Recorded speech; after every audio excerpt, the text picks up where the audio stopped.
¿Qué pasaría si el alma de un gran genio pudiera regresar en la forma más inesperada? Esta es la historia de Luisa, un gato plateado de ojos dorados y una música que despertó algo inexplicable. Luisa, con un trapo de cocina en la mano, salió por la puerta trasera al frío sol de octubre. Edward, Gritó. Edward, el almuerzo está listo. Tras detenerse y escuchar un instante, se dirigió a paso lento hacia la superficie cubierta de césped y la cruzó seguida por la débil sombra que proyectaba su cuerpo. Bordeó los rosales y al pasar junto al reloj de sol, lo tocó con un dedo. Su paso cadencioso y el suave balanceo de hombros y brazos le daban un porte bastante garboso para una mujer menuda y un poco metida en carnes. Pasó bajo la morera, ganó el caminillo enladrillado y lo siguió hasta el paraje desde donde podía dominar el declive que se formaba al fondo del vasto jardín. Edward, el almuerzo. Por fin lo había descubierto, a cosa de 70 metros de distancia, en el extremo del declive, donde empezaba el bosque. Espigado, pero de cuerpo estrecho, vestido con unos pantalones caqui y un suéter verde oscuro, se dedicaba, plantado junto a una gran fogata, horca en mano, a amontonar zarzas sobre el fuego, que, voraz, levantaba llamas anaranjadas y enviaba hacia el jardín nubes de humo lechoso y un maravilloso aroma a hojas quemadas y a otoño. Luisa descendió por la pendiente al encuentro de su marido. De haberlo deseado, le habría sido fácil repetir la llamada y hacerse oír.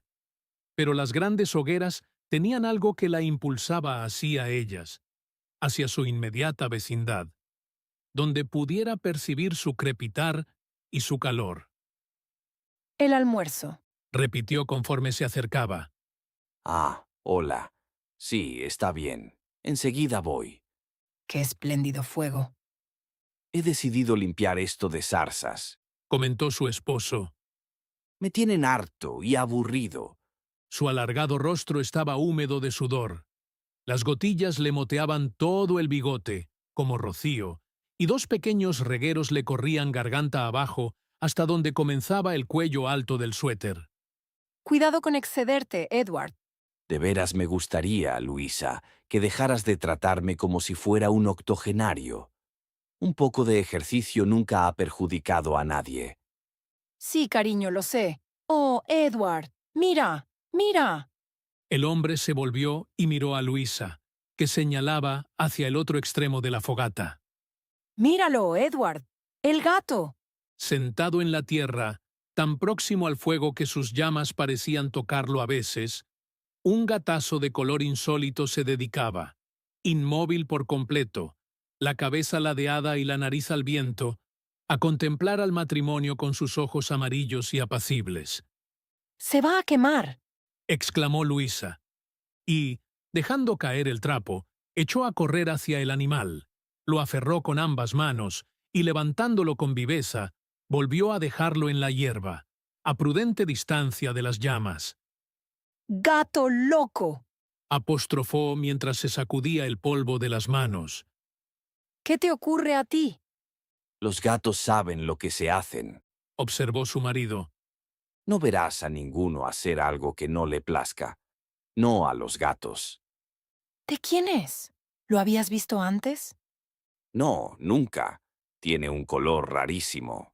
El gato se había sentado en la hierba y los miraba de soslayo.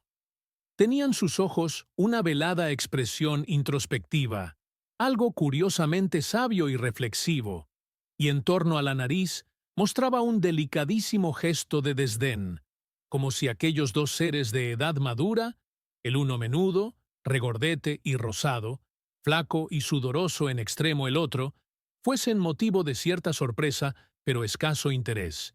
Muy largo y sedoso, de un gris puramente plateado y sin el menor matiz de azul, el pelaje del animal era, desde luego, inusitado en un gato.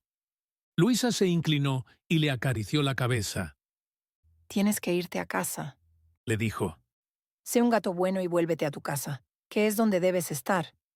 Marido y mujer, acometieron despaciosos la cuesta en dirección a su vivienda. El gato, que se había levantado, los siguió, primero a cierta distancia, y luego, conforme avanzaban, aproximándose más y más. Pronto estuvo a su lado, y rebasándoles, les precedió a través del césped camino de la casa con la cola enhiesta como un mástil, cual si fuera el dueño del lugar. Márchate a tu casa, Dijo el hombre, a casa. No te queremos. pero cuando alcanzaron ellos la suya, les siguió al interior, y Luisa le dio un poco de leche en la cocina.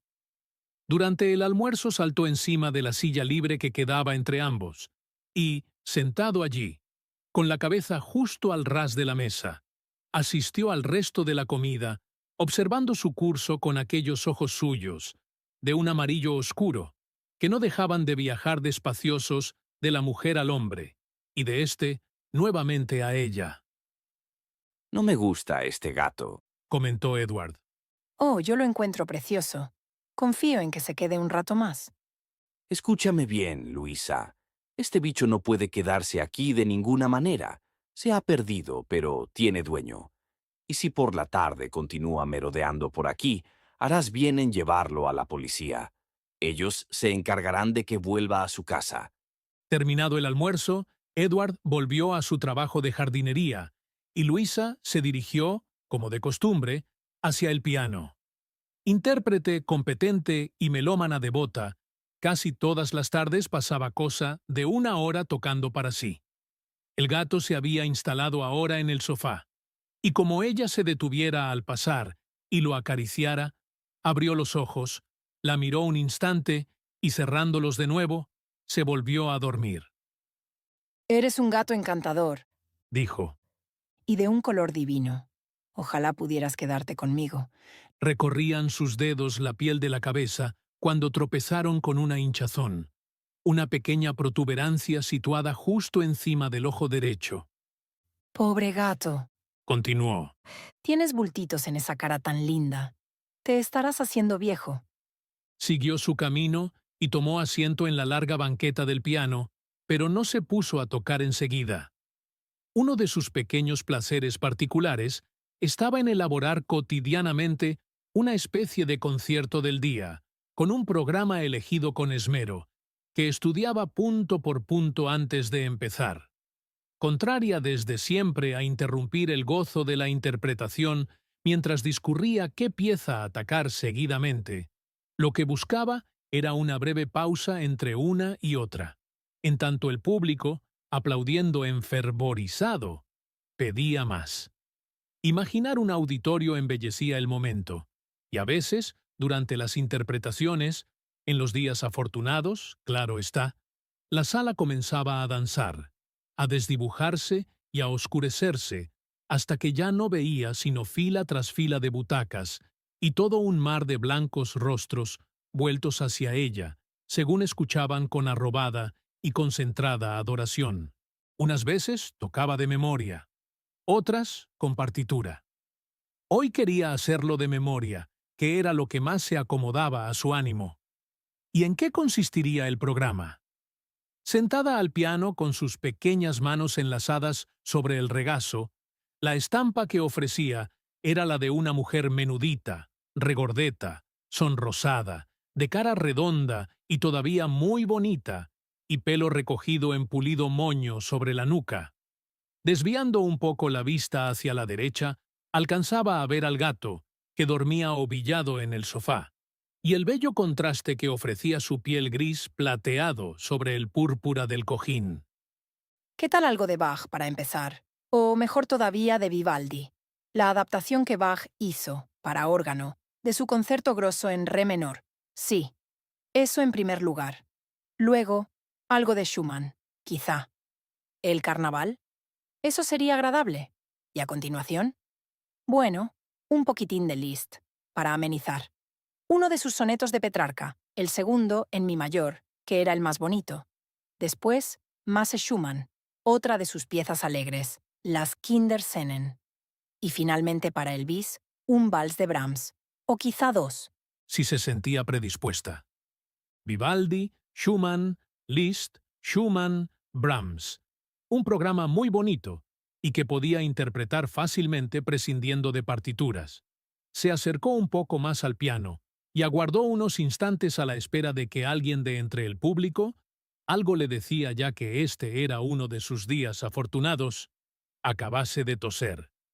Y entonces, con la pausada gracia que acompañaba la mayoría de sus movimientos, alzó las manos sobre el teclado y comenzó a tocar. Aunque en ese momento concreto no estaba, ni mucho menos, pendiente del gato. A decir verdad, había olvidado su presencia. En cuanto los primeros acordes graves de Vivaldi sonaron suaves en la habitación, por el rabillo del ojo percibió, en el sofá, a su derecha, un súbito revuelo, un instantáneo movimiento. Dejó de tocar en el acto. ¿Qué tienes? Dijo vuelta hacia el gato. ¿Qué te pasa? El animal, que unos segundos antes dormía apacible, se había erguido en el diván y enhiesto, muy tenso, trémulo todo él, las orejas de punta, miraba de hito en hito el piano. ¿Te he asustado? Indagó amable. A lo mejor es que nunca habías oído música. No, Dijo para sí. no creo que se trate de eso. Bien pensado, la reacción del gato no le parecía de temor. No había percibido en él ni amilanamiento ni intención de retroceder, sino antes bien lo contrario, una voluntad de adelantarse, una especie de avidez.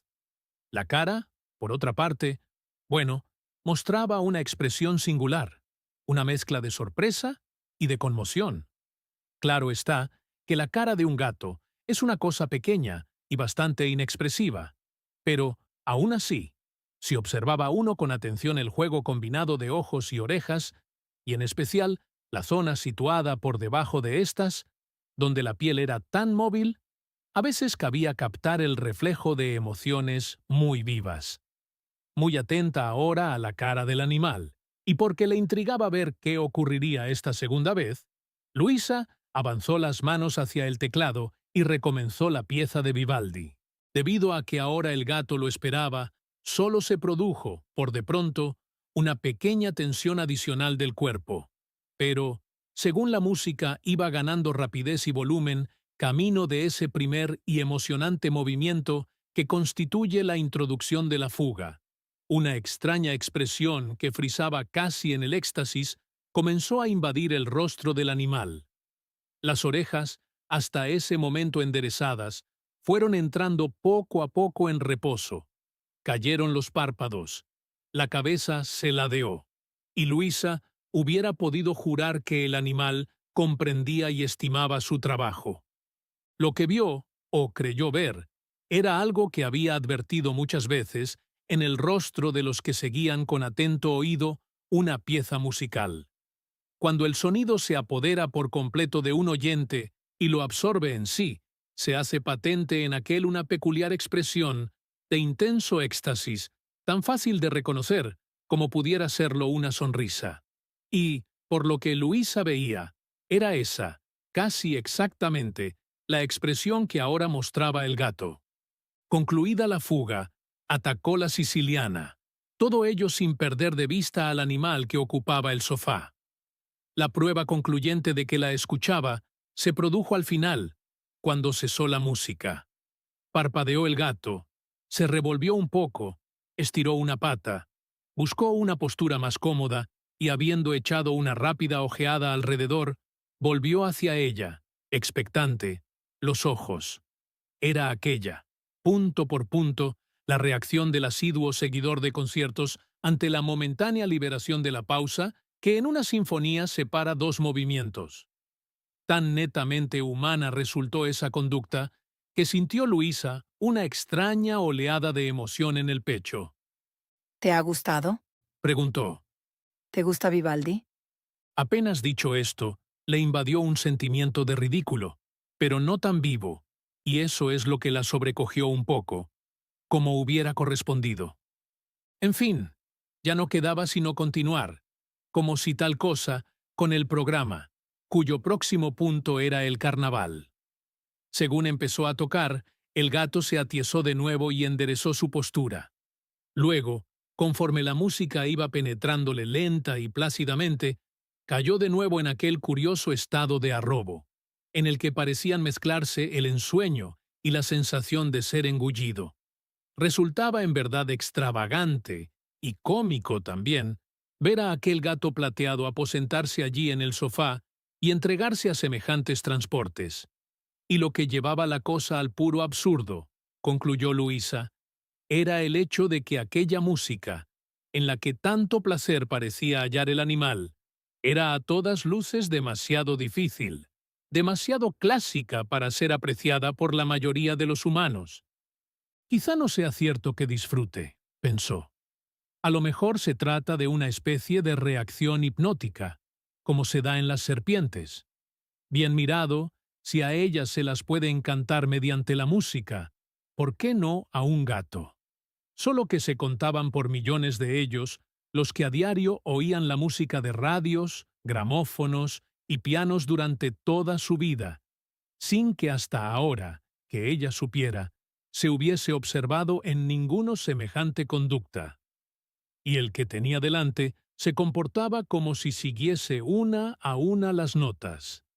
Era ciertamente increíble. ¿Pero no resultaba, también, maravilloso? Desde luego que sí. A decir verdad, o mucho se equivocaba, o era una especie de milagro, uno de esos milagros que se dan en los animales quizá una vez cada 100 años. Ya he visto que esta te ha entusiasmado. Dijo al terminar la pieza. Si bien lamento no haberla interpretado hoy demasiado bien. ¿Cuál te ha complacido más, la de Vivaldi o la de Schumann? Como el gato no respondiera, Luisa, temerosa de perder la atención de su oyente, pasó sin demora al siguiente tema del programa, el segundo soneto de Petrarca, de Liszt. Y en ese punto ocurrió algo extraordinario. Apenas interpretados los 3 o 4 primeros compases, los bigotes del animal comenzaron a agitarse de forma perceptible. Lentamente, tras enderezarse todavía un punto, inclinó la cabeza primero a un lado, luego al otro, y dejó flotar la mirada en el vacío, con una especie de gesto de ceñuda concentración que parecía decir: ¿Qué es esto? No, no me lo digas. Lo conozco tan bien. Y sin embargo, en este momento no acierto a identificarlo. Fascinada, con la boca entreabierta y una media sonrisa, Luisa continuó tocando mientras se preguntaba qué iría a ocurrir a continuación. El gato se levantó, avanzó hacia un extremo del sofá, se sentó de nuevo y escuchó un rato más, y luego, inopinadamente, saltó al suelo, de ahí a la banqueta del piano, y allí se instaló, a su lado, atento al precioso soneto, ahora sin ensimismarse, sino muy tieso, sus ojazos amarillos fijos en los dedos de Luisa. ¡Vaya! Exclamó conforme hacía sonar el último acorde. Con que has venido a sentarte junto a mí, ¿no? ¿Prefieres esto al sofá? Está bien. Te dejaré quedarte, a condición de que te estés quieto y no empieces a dar saltos. Alargó una mano y, en tanto acariciaba el lomo del animal desde la cabeza a la cola, agregó: Esto era de Liszt. No creas, a veces puede resultar de una vulgaridad espantosa, pero empiezas como esta, es verdaderamente encantador. porque empezaba a encontrar placer en esa extravagante pantomima animal, atacó directamente el próximo tema del programa, las Kinderscenen de Schumann. No llevaba más de un par de minutos de interpretación, cuando se dio cuenta de que el gato, de nuevo en movimiento, había vuelto a su antiguo acomodo del sofá. Estando pendiente solo de sus propias manos en aquel instante, sin duda se debía a eso el que ni siquiera hubiese advertido su marcha. Aunque, con todo, el movimiento tenía que haber sido rápido y silencioso en extremo. El animal seguía mirándola, en apariencia pendiente todavía de la música, pero aún así, Luisa tuvo la impresión de que no mostraba ahora el embelesado entusiasmo de antes, el que provocara la pieza de Liszt. Por si eso fuera poco, el acto de abandonar la banqueta y volver al sofá se hubiera dicho un moderado pero positivo gesto de desencanto. ¿Qué pasa? Indagó al terminar. ¿Qué tiene Schumann de malo? ¿Y qué hay de tan maravilloso en Liszt? El gato le devolvió la mirada de sus ojos ambarinos y de pupilas con pintas de un negro azabache. «Esto empieza a ponerse interesante», se dijo la mujer, «y también, según se mire, un tanto inquietante. Pero el simple hecho de ver al animal tendido en el sofá, tan vivaz y atento, tan a las claras deseoso de más música, le devolvió la confianza», Está bien, dijo. te diré lo que voy a hacer. Voy a modificar, especialmente para ti, mi programa. Ya que Liszt parece gustarte tanto, te interpretaré otra de sus piezas. Tras un momento de vacilación conforme buscaba en la memoria algo bueno de Liszt, inició lentamente una de las 12 pequeñas composiciones de Der Weihnachtsbaum. Muy atenta ahora al gato, lo primero que advirtió fue que otra vez volvía a mover los bigotes. Saltó a la alfombra, se quedó allí un instante, con la cabeza inclinada y trémulo de excitación, y seguidamente, el paso lento y cadencioso contorneó el piano, saltó a la banqueta y se acomodó junto a Luisa. En eso estaban cuando apareció Edward procedente del jardín. ¡Edward! Exclamó la mujer en tanto se levantaba de un brinco. ¡Oh, Edward! ¡Tesoro! ¡Atiende! Escucha lo que ha ocurrido. ¿Qué pasa ahora? Replicó él. Yo quisiera un poco de té. Era el suyo uno de esos rostros de nariz afilada, angostos y levemente purpúreos, que el sudor hacía brillar ahora como si fuera un alargado y húmedo grano de uva. Es el gato. Continuó ella admirativa, al tiempo que señalaba al animal plácidamente sentado en la banqueta. Cuando te enteres de lo que ha ocurrido... Creí haberte dicho que lo llevaras a la policía. Pero escúchame, Edward. Esto es apasionante de verdad. Se trata de un gato melómano. Oh, ¿de veras? No solo le gusta la música, sino que, además, la entiende. Vamos, Luisa, déjate ya de bobadas, y por lo que más quieras, tomemos un poco de té.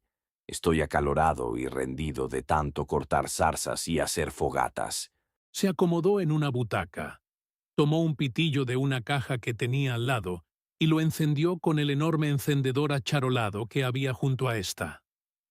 Lo que tú no comprendes Continuó Luisa. es que aquí, en nuestra casa, ha estado sucediendo en tu ausencia algo por demás apasionante. Algo que incluso podría ser, bueno, trascendental. Seguro que sí. Edward, por favor. Estaba la mujer en pie junto al piano, su carita más sonrosada que nunca, y en las mejillas sendas rosetas de un encendido escarlata. Si te interesa, Agregó. te diré lo que pienso. Te escucho, cariño. Creo que en este momento podríamos encontrarnos en presencia de... Se interrumpió, como percatándose súbitamente de lo absurdo de la idea. Continúa. Quizá lo consideres una tontería, Edward, pero es lo que pienso en realidad. ¿En presencia de quién, por amor de Dios? Del mismísimo Franz Liszt. Su marido dio una larga y lenta chupada al pitillo y expulsó el humo en dirección al techo. Sus mejillas, hundidas, de piel atirantada, eran las de quien lleva largos años usando dentadura postiza. Y, cuando succionaba un cigarrillo, aún se le sumían más y hacían que los pómulos descollasen como los de una calavera. No te sigo. Respondió. Edward, atiende, por favor. A juzgar por lo que he visto esta tarde con mis propios ojos, da toda la impresión de tratarse de una especie de reencarnación. ¿Te refieres a esa porquería de gato? Por favor, cariño, no hables así. No estarás enferma, ¿verdad, Luisa? Me encuentro perfectamente, muchas gracias. Si acaso un poco confusa, lo reconozco. Pero, ¿quién no se sentiría así después de lo que acaba de ocurrir? Edward, te juro que... ¿Pero qué es lo que ha ocurrido, si puede saberse? Se lo expuso. Él la escuchaba despatarrado en el sillón, dando chupadas al pitillo cuyo humo proyectaba hacia el techo, con una tenue sonrisa cínica en los labios. Yo no veo nada extraordinario en todo eso. Dijo cuando su esposa hubo concluido. Se trata simplemente de un gato adiestrado. Se lo han enseñado a hacer. Eso es todo. No digas tonterías, Edward. En cuanto me pongo a tocar algo de Liszt, se excita todo él y corre a sentarse en la banqueta, a mi lado. Pero solo reacciona así con Liszt, y nadie puede enseñarle a un gato a distinguir a Liszt de Schumann. Como que ni siquiera tú notas la diferencia. Él, en cambio, ha acertado siempre, y Liszt, por otra parte, no es nada conocido. Han sido 2 veces. Observó él. Solo lo ha hecho 2 veces. Con eso basta. Pues a ver, que lo repita. Vamos. No. Decididamente, no. Porque si este gato es Liszt, como yo así lo creo, o cuando menos el alma de Liszt, o el elemento, como quiera que se llame, que sobrevive, está claro que no es justo, ni tampoco demasiado amable, someterle a toda una serie de pruebas humillantes. Pero, querida mía, esto no es más que un gato gris y bastante estúpido, que esta mañana en el jardín ha estado a punto de chamuscarse la piel junto a la hoguera. Y, por otra parte, ¿qué sabes tú de reencarnaciones? Si hay un alma en ese animal, para mí es bastante. Replicó Luisa con firmeza. Lo importante es el alma. Pues nada, veámosle actuar, veámosle distinguir entre su propia obra y la de otro. No, Edward. Ya te lo he dicho. Me niego a hacerle pasar por nuevas y estúpidas pruebas circenses. Por hoy, basta y sobra. Pero te diré lo que voy a hacer. A eso sí estoy dispuesta. Voy a tocarle un poco de su propia música. Mucho vas a probar con eso. Tú obsérvale. Algo puedes dar por seguro. En cuanto la reconozca, se negará a moverse de la banqueta donde ahora lo ves. Luisa se dirigió hacia el estante donde guardaba las partituras, tomó un libro con partituras de Liszt, lo hojeó con rapidez y eligió otra de sus más bellas composiciones, la sonata en si menor.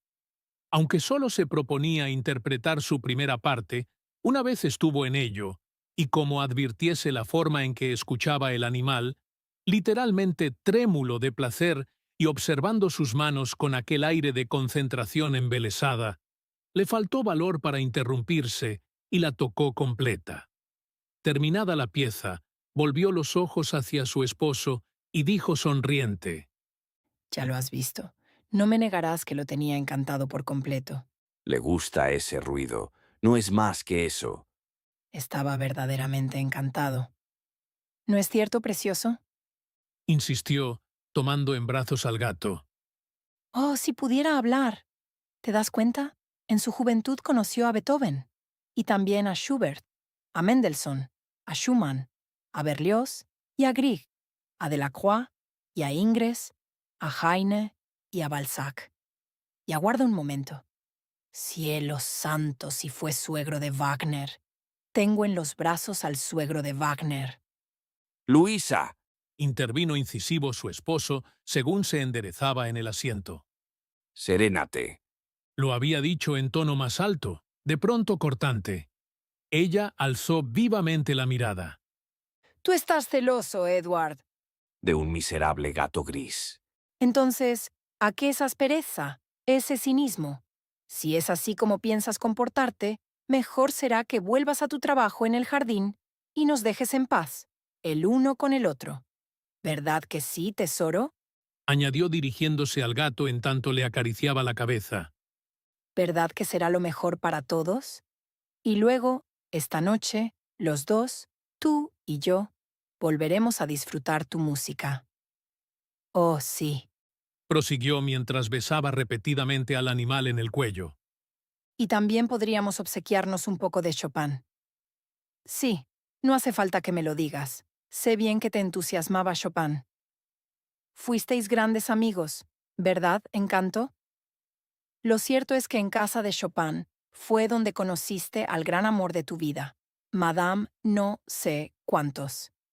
Tuviste con ella 3 hijos naturales, ¿no es verdad? Claro que sí, tunante. No intentes negarlo. De manera que Lo besó de nuevo. te ofreceré un poco de Chopin, y eso te hará evocar toda suerte de bellos recuerdos. ¿A que sí? Luisa, basta ya de esto. Oh, no seas pesado, Edward. Te estás comportando como una perfecta idiota. Y en cualquier caso, olvidas que esta noche vamos a jugar a la canasta a casa de Bill y Betty. Oh, ahora me sería de todo punto imposible salir. Ni hablar de eso. Edward se puso en pie lentamente, se inclinó para apagar la colilla en el cenicero y, en tono apacible, dijo: Una cosa, todas estas monsergas de que estás hablando no te las tomarás en serio, ¿verdad? Pues claro que sí. Creo que ya no puede haber duda al respecto. Y lo que es más, considero que esto nos carga con una enorme responsabilidad. A los dos. A ti también, Edward. ¿Sabes qué pienso? Pienso que habrías de consultar con un médico. Y lo antes posible, por cierto. Dicho esto, dio media vuelta y salió a trancos de la habitación por la puerta cristalera, camino del jardín. Después de esperar a que hubiese cruzado la superficie plantada de césped al reencuentro de sus zarzas y sus fogatas, y cuando por fin se hubo perdido de vista, Luisa se volvió y, con el gato todavía en brazos, corrió hacia la puerta principal. Momentos más tarde conducía el coche en dirección a la ciudad. Estacionó frente a la biblioteca pública, dejó el gato en el coche, cerró con llave, subió presurosa la escalinata que daba acceso al edificio y se encaminó derecho hacia la sala de información, donde se puso a consultar las fichas referentes a dos temas: Liszt y reencarnación. En el apartado Reencarnación halló algo escrito por un tal F. Milton Willis y publicado en 1921 con el título de Repetición de las vidas terrenales. ¿Cómo y por qué? De Liszt encontró dos biografías. Tomó en préstamo los 3 volúmenes, volvió al coche y emprendió el regreso. Llegada a la casa, puso al gato en el sofá y se sentó a su lado con los 3 libros, dispuesta para un rato de lectura seria. Decidió empezar por la obra de F. Milton Willis. El libro, aunque delgado y un tanto manido, tenía peso y resultaba agradable al tacto, y el nombre del autor sonaba en cierto modo a autoridad. La doctrina de la reencarnación Leyó, sostiene que las almas pasan por formas animales cada vez más perfectas. Así, por ejemplo, al igual que un adulto no puede volver a la niñez, tampoco puede un hombre renacer convertido en animal. releyó la frase. Pero, ¿cómo sabría eso el autor? ¿Cómo podía estar tan seguro? Era ilógico. Nadie podía estar cierto sobre una cosa semejante. Al mismo tiempo, la afirmación la desalentó en gran medida. En torno a nuestro centro consciente, en todos nosotros existen, además del cuerpo denso exterior, otros 4 cuerpos, invisibles para el ojo de la carne, pero perfectamente observables para aquellos en quienes las facultades de percepción de lo superfísico han experimentado el necesario desarrollo. Esto no lo entendió en absoluto, pero siguió leyendo, y así alcanzó, poco más adelante, un interesante pasaje donde se señalaba el tiempo que por lo regular un alma permanecía ausente de la tierra antes de regresar a otro cuerpo. Los plazos variaban según el tipo de individuo, y el señor Willis ofrecía el siguiente detalle sobre el particular. Borrachos e incapaces de empleo, 40 a 50 años.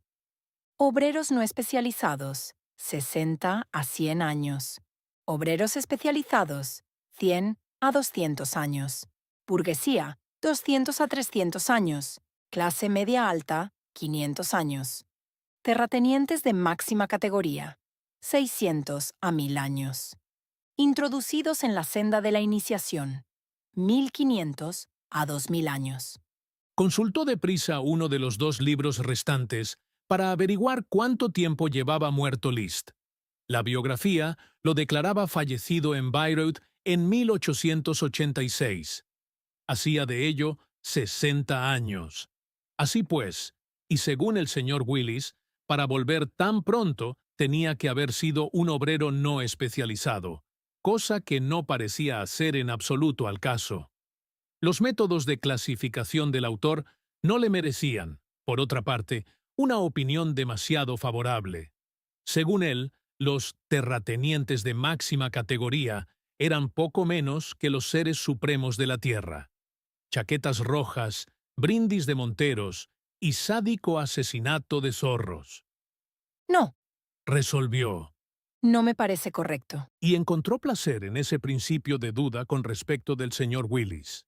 En un punto posterior, tropezó con una lista de las reencarnaciones más famosas. Epicteto, se le informó, había vuelto a la Tierra en la persona de Ralph Waldo Emerson, Cicerón en la de Gladstone, Alfredo el Grande en la de la Reina Victoria y Guillermo el Conquistador en la de Lord Kitchener. Ashokavardhana, rey de la India en el año 272 a.C., había regresado en la persona del coronel Henry Steele Olcott, prestigioso abogado norteamericano. Pitágoras se reencarnó en el maestro Kuthumi, fundador de la Sociedad Teosófica junto con Madame Blavatsky, y el coronel H.S. Olcott, el prestigioso abogado norteamericano, alias Ashokavardhana, rey de la India. No se mencionaba quién fue Madame Blavatsky. Se decía, en cambio, que Theodore Roosevelt ha desempeñado, a través de numerosas reencarnaciones, el papel de conductor de hombres. De él descendía la estirpe real de la antigua Caldea, de cuyo territorio fue nombrado gobernador en los alrededores del año 30.000 a.C. por la entidad a la que conocemos como César, y que en aquel entonces era rector de Persia. Roosevelt y César, repetidamente reunidos en el poder administrativo y militar, habían sido en un tiempo, muchos milenios atrás, marido y mujer. Luisa no necesitó leer más. El señor F. Milton Willis era, bien a las claras, un conjeturador. Sus dogmáticas aseveraciones no la habían impresionado. Aunque el buen hombre andaba probablemente por buen camino, sus declaraciones eran extravagantes, sobre todo la que formulaba en el mismo principio del libro, relativa a los animales. Confiaba ella que en breve estaría en condiciones de poner en un aprieto a toda la sociedad teosófica, con su demostración de que un ser humano podía, en efecto, renacer en forma de animal inferior, y también que, para reaparecer en un plazo inferior a los 100 años, no era preciso haber sido obrero no especializado. Seguidamente pasó a una de las biografías, que hojeaba sin demasiada atención cuando volvió su marido, procedente del jardín. ¿Qué haces? Quiso saber. Oh, nada importante. Unas pequeñas comprobaciones aquí y allá. Dime, cariño, ¿sabías que Theodore Roosevelt fue en un tiempo la mujer de César? Mira, Luisa, ¿por qué no acabamos con estas majaderías? No me gusta verte hacer el ridículo de esta manera.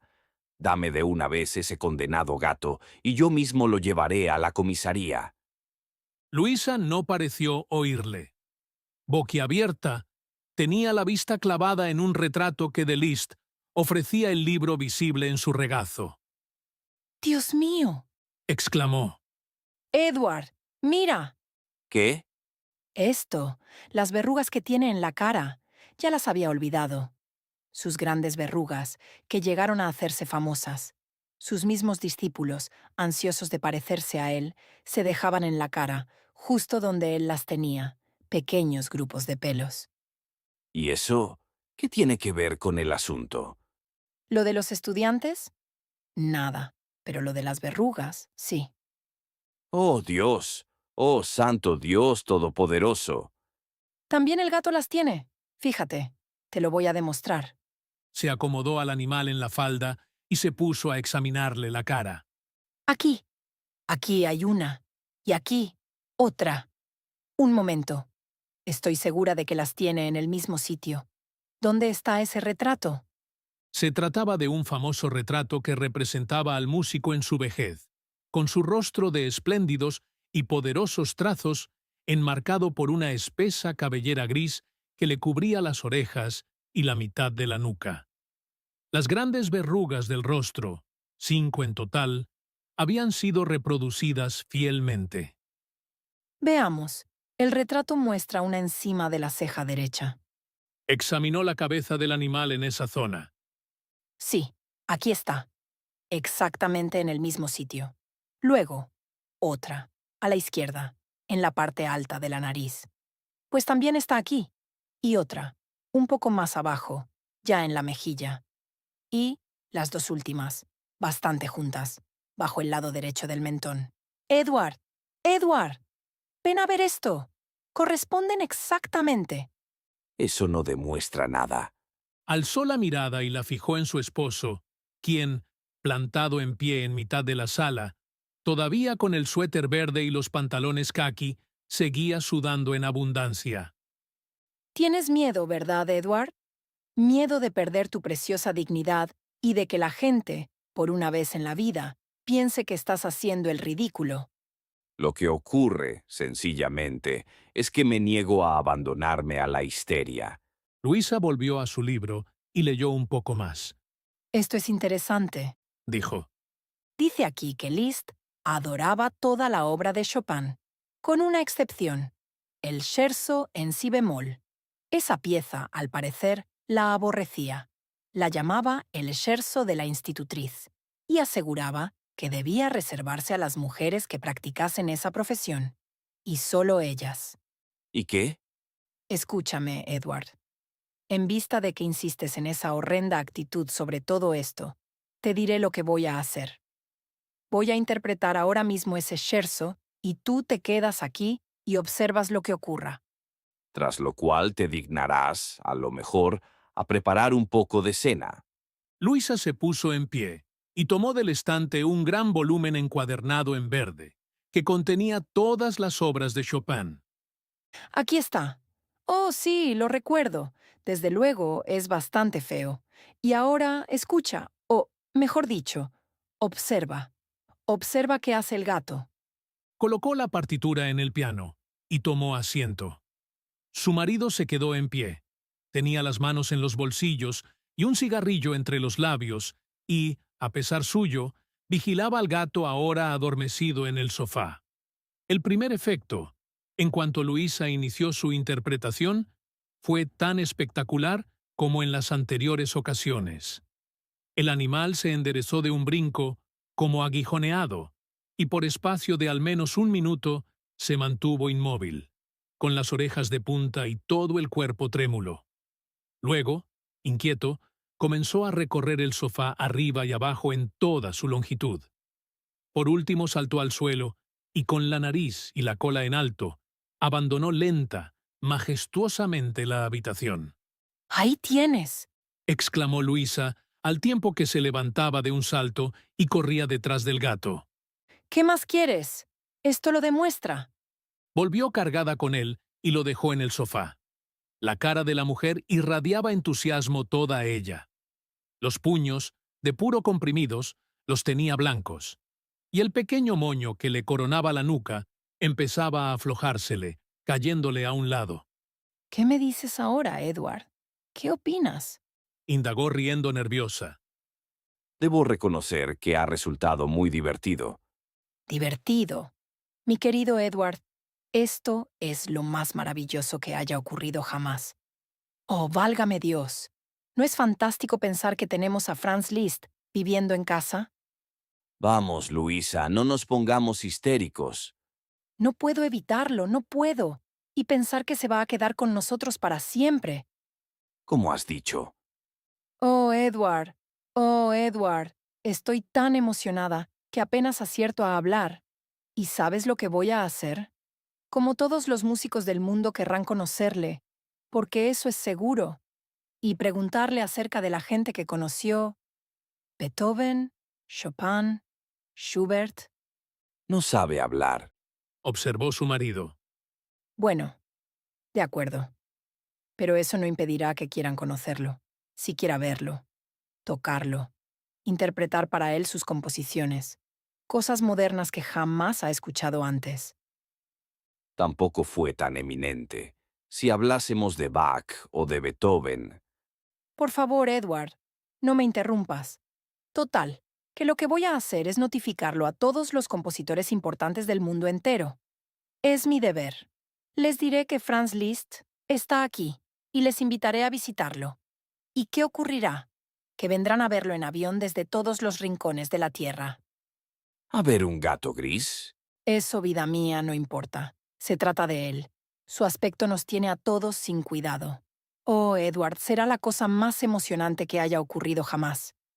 Pensarán que estás loca. Ya lo veremos. Tenía al gato en brazos y le acariciaba con ternura, sin por ello perder de vista a su marido, que había avanzado hasta la puerta cristalera y desde allí contemplaba el jardín. Con el principio de la anochecida, el césped viraba lentamente del verde al negro, y allá lejos se elevaba en blanca columna el humo de su fogata. No, Dijo él sin volverse. no me avengo a eso. No lo verá esta casa. Pasaríamos por dos perfectos imbéciles. Edward, ¿qué quieres decir? Ni más ni menos lo que he dicho. Me niego en redondo a que rodees de publicidad una tontada como esta. ¿Que has ido a topar con un gato adiestrado? Perfecto, magnífico. Quédatelo si eso te complace. No tengo nada en contra. Pero de ahí no quiero que pases. ¿Me has entendido, Luisa? ¿De dónde no debo pasar? No quiero oír más majaderías de estas. Te comportas como una chiflada. Lentamente, Luisa dejó al gato en el sofá. Luego, con la misma lentitud, se puso en pie, tan alta como lo permitía su corta estatura, y avanzó un paso. Que el diablo te lleve, Edward. Gritó al tiempo que descargaba una patada en el suelo. Por una vez que algo emocionante ocurre en nuestras vidas, te mueres de miedo de comprometerte, no sea que fueran a reírse de ti. Es eso, ¿no es cierto? No irás a negarlo, ¿verdad? Luisa, ya basta.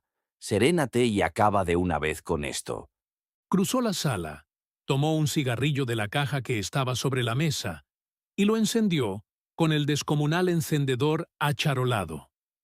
A su esposa, que se había quedado mirándole, comenzó a manarle el llanto por los lagrimales en dos arroyuelos que surcaron sus empolvadas mejillas. Estas escenas vienen repitiéndose demasiado a menudo en los últimos tiempos. Luisa. Estaba diciendo el hombre. No, no me interrumpas. Escúchame.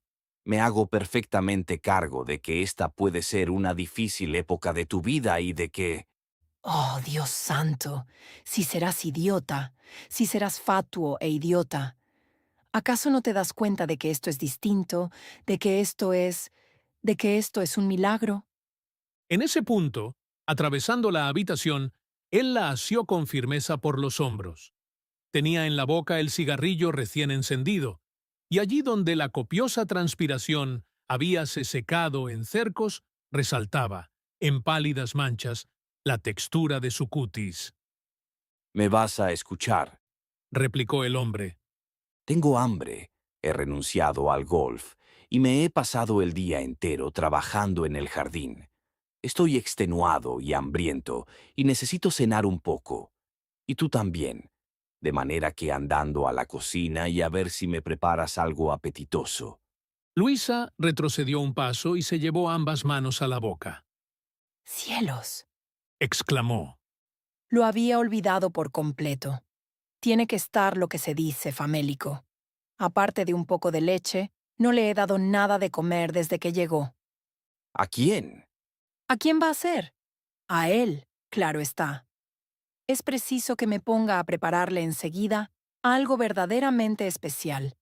Ojalá supiese cuáles eran sus platos favoritos. ¿Qué crees tú que podría gustarle, Edward? Luisa, maldita sea. Vamos, Edward, por favor. Siquiera por una vez. Quiero hacer las cosas a mi manera. ¿Y tú? Añadió, mientras se agachaba para acariciar al gato suavemente con los dedos. Quédate aquí. No tardaré. Entró en la cocina y se detuvo un instante a pensar qué cosa especial podría prepararle. ¿Y si le hiciera un soufflé? ¿Un buen soufflé de queso? Sí, eso resultaría bastante refinado. Claro que a Edward Los soufflés no le complacían demasiado, pero en fin, la cosa no tenía arreglo. Cocinera solo mediana, no siempre estaba segura de acertar los soufflés, pero en esta ocasión se esmeró y tuvo cuidado en esperar a que el horno alcanzase la temperatura indicada. Mientras aguardaba a que se cociera el soufflé y revolvía en busca de algo con que acompañarlo, se le ocurrió que a buen seguro Liszt no había probado jamás ni los aguacates ni los pomelos, y resolvió darle a conocer ambas cosas, mezcladas en ensalada. Sería interesante ver su reacción. Desde luego que sí. Cuando todo estuvo listo, lo puso en una bandeja y lo llevó a la sala de estar. En el preciso instante en que entraba en el cuarto, vio a su marido, que, procedente del jardín, trasponía la puerta de cristales. Aquí tiene su cena. Anunció Luisa, en tanto la depositaba en la mesa y se volvía hacia el sofá. ¿Dónde está? Su marido cerró con llave la puerta de acceso al jardín y cruzó la estancia para procurarse un cigarrillo. Edward, ¿dónde está? ¿Quién? Ya lo sabes. Ah, sí. Sí, claro. Pues verás. Atento a encender el pitillo, tenía adelantada la cabeza y las manos en torno al enorme encendedor acharolado. Al levantar la mirada vio que su mujer tenía la vista fija en él, en sus zapatos, en los bajos de sus pantalones caqui, húmedos de caminar por la hierba alta. He salido un momento a ver qué tal seguía la hoguera. Continuó. La mirada de ella fue ascendiendo lenta, hasta detenerse en las manos. Todavía sigue ardiendo. Prosiguió. Creo que durará toda la noche. Pero la forma en que ella le miraba le hacía sentir violento. ¿Qué ocurre? Preguntó al apartar el encendedor, y como bajara la vista, advirtió por primera vez el largo, delgado arañazo que le cruzaba la mano de nudillo a muñeca. Edward. Sí, ya lo sé. Respondió. Esas zarzas son terribles. Le destrozan a uno. Pero bueno, Luisa, espera. ¿Qué te ocurre? Edward. Oh, por amor de Dios, mujer, siéntate y no pierdas la calma. No hay motivo para ponerse así. Luisa, siéntate. ¿Era Liszt? ¿Era solo un gato muy particular? Quizás eso no importa. Lo que importa es lo que Luisa eligió creer. ¿Y tú? ¿Qué habrías elegido?